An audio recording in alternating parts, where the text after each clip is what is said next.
sigurado baha pagka ganito kalakas yung ulan. Natrap ako ah. Baha. Oh, hindi mo pwede dahilan dito sa trabaho na to. Wala silang pakialam. Basta ang gusto nila mangyari, binabayaran kayo isang araw, huwag nyo idadahilan yung baha. Wala silang pakialam kung baha man yung dadaanan nyo. Mas importante tapos yung trabaho.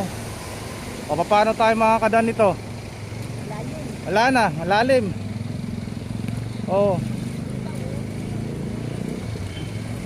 Sus Maria Jose, parang dagat na.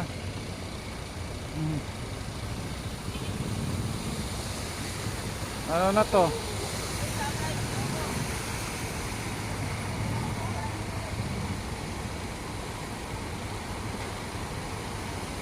Sus.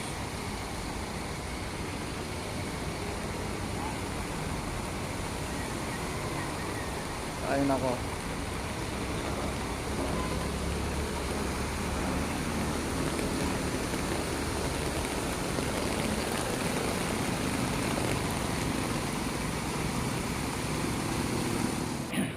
So ayan mga boss, in-expect ko kanina baka pa uwiin kami na maaga dahil sa sobrang lakas ng ulan eh.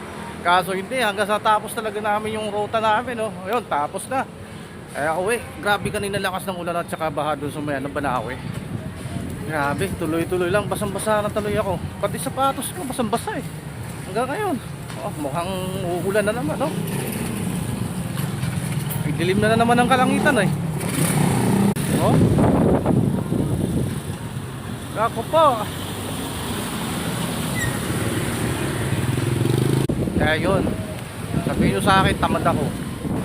Kaya sa mga nag-aatip na pumunta rito sa Maynila para maghanap ng trabaho, ako, pag-isipan nyo muna mabuti. 100 times pag-isipan nyo. Dahil hindi madali yung trabaho rito sa Maynila. Mahirap kitain dito yung pera. Pag tamad ka, masipag ka, madali lang.